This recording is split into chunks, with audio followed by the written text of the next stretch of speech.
All right, guys, so I am super excited today because I'm answering a letter from one of the members inside the Chaos Control Challenge. She asked a really good question that I think will be helpful to a lot of people, especially if you're struggling with how to keep up with it all and not literally lose your mind.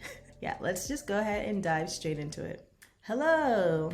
That's not what she said at all. Completing my homework and very excited to get some help with the chaos that is my house. Background: we're a military family and have consistently been moving or my husband deploying for the last 11 years. Because of always having bigger fish to fry, I haven't ever gotten into a good habit of any housekeeping. I used to clean the house every Thursday so it was in good shape for the weekend. That was before 3 kids. Now there's school, activities, church, laundry, closets, and clothes that don't fit, science projects, too many junk drawers, so many chargers, laundry, groceries, boxes of things to donate, piles of pictures I want to put into albums, mental health check-ins, the dog, yard work, laundry. So really helpful for even the smallest step that gives me a routine to follow. I don't want my sweet kids growing up in more chaos than we have already put them in being a military family. I want them to learn good habits now as well. Thank you. Not gonna give her name. Excellent letter. Let me start off by saying thank you for your service. Of course, I know that is a tough job being the spouse of someone that's in the military. Background on my end is that I grew up as a military brat. Both my parents were in the military as well. I was also in the military. I did 5 years with 2 deployments. And so hopefully that gives a little validity to the suggestions that I give you. Yeah, this is gonna be fun. When I read your letter, the thing that pops out that you're really asking is, what can you do to thrive in the midst of all this? Being in the military, having a family, it's like a whole situation all the time. I want to hone in on what thriving means, because sometimes when we think of thriving, we're thinking about something outlandish, right? Lamborghinis, beaches all the time, some type of exuberant. Thriving for you and thriving for me may look completely different, because thriving is doing your absolute best where you are with what you have. That's it. Doing your absolute best where you are with what you have. What worked in one season may not be what works in another season, and yet you can still be thriving. Sometimes we have to zoom out and really look at the big picture before we start beating ourselves up thinking that we're such a failure, because things are just different. And so due to the fact that life changes, circumstances changes, you may very well be doing extremely well and you just haven't taken the time to look around and give yourself a pat on the back. So I'm going to go ahead and give you that pat on the back and your flowers because if you've taken the time to even be on the internet looking for resources and help, and you're obviously making strides to do things to improve your overall quality of life, not just for yourself but for your family, of course. To me, you are literally thriving, doing the absolute best with what you have where you are right now. So girl, don't beat yourself up. You're doing good. I broke down my answer to you in 2 parts. Part 1 is practical tips, and then part 2 is more of the intangible, deeper things that I really feel will absolutely transform how you feel about yourself and the direction you and your family will be heading into the future. So part 1, 3 practical tips that I want to give you are, number 1 is for you to downsize. So you live the life of a globetrotter, which means that you can't have a house full of big, bulky furniture and just tons and tons of clothes. So one of the easiest things that you can do to make life more manageable is to downsize to actually fit your life. You guys move a lot. There's lots to pack up. There's lots to unpack. Let's go ahead and simplify that whole thing by trying to have a more minimalistic lifestyle, so to speak.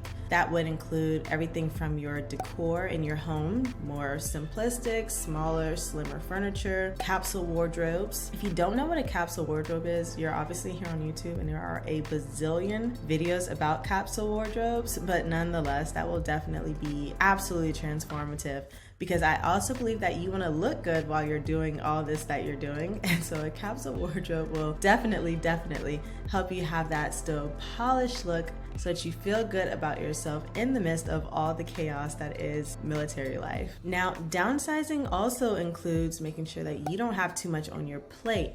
So this could be everything from the number of activities that the kids are involved in to the number of groups that you're volunteering or working with, the number of friends and whatnot that you entertain, or even the number of people that you're saying yes to. If people can call you up whenever and take up your time talking on the phone about their issues and all this stuff, honestly, you don't have time.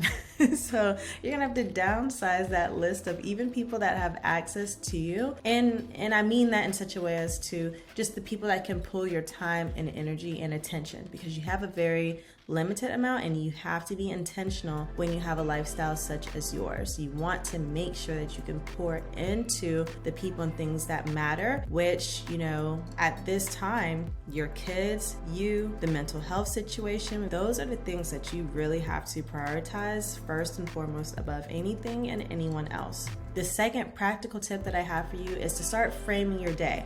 I have no idea what your day actually looks like, and so I tell everyone the easiest way to bring in some sense of organization and lessen the chaos is to frame your day. That simply means to take 10 to 15 minutes in the morning and then an intentional 10 to 15 minutes in the evening or at night before you're going to bed to do a very specific set of things or a routine that actually improves your life or improves your days. In the morning, it could be as simple as literally waking up, drinking a warm glass of water and lemon, going to start a load of laundry in the morning, unloading the dishwasher, and then get ready for the day. When you wake up and you start your day with those specific actions, it's like you're literally waking up and winning as soon as you get up. Pause. If you're liking this video, be sure to hit the like button.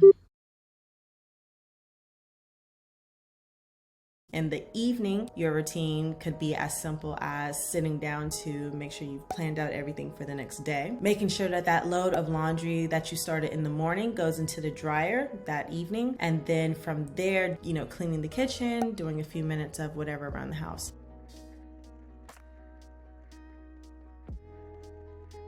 Do whatever you need to do to recalibrate, bring yourself back down so that you can actually go to sleep at night. All right, practical tip number 3 is you need rest. Your whole situation, your family, your kids, your husband, your whole everything that's going on in your world revolves around you. If you go down, everything's going down. But because you are such a vital component of just so much that's going on, you have to take care of you first. This is the whole, you know, on the airplane, you can't put someone else's mask on until you put yours on first. It is extremely important that you get rest, that you prioritize your mental health, and that you literally are doing the basics to ensure that you're operating at 100% functionality, and not that you're a robot, but you get what I'm saying.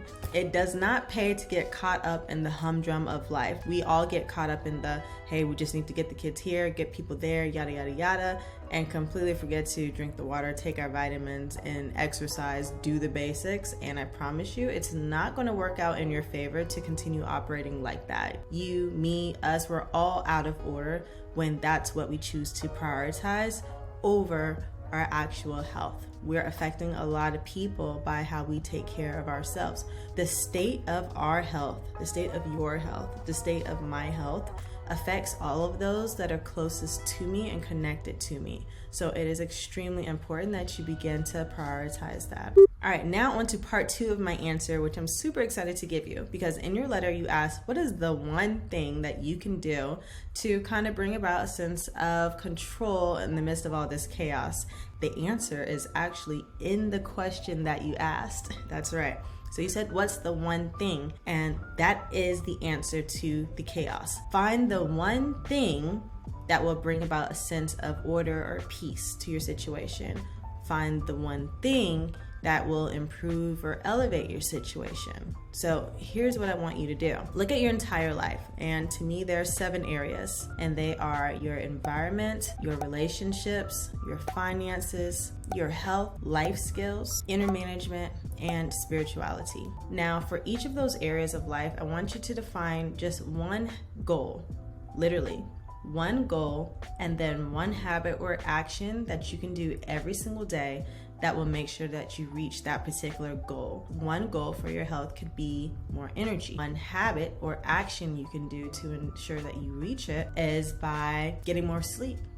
So that could mean going to bed every night by 10 at the absolute latest. Your relationships, you can set a goal for that. One of them can be improving the quality of the relationships that you have with your family. So for each person, you may set aside time to actually have a new conversation. You may want to improve the quality of the relationships with your children and your husband. So something you may do is become more intentional about having eye contact. Something you may decide to do is make sure that when you or them are speaking, that's the only thing you're focusing on. So you put the phone down and you're intentional about being present for that conversation. Eye contact, no phones, not staring off at the wall, all that good stuff. Your goal could be to make sure that you're present when you're having interactions or conversations with your children or your husband. An action that you could subscribe to would be to put the phone down and to make sure that you're actively engaged in the conversation whenever you're speaking or whenever they're speaking to you. All you're doing is looking for one thing that will improve that area of your life.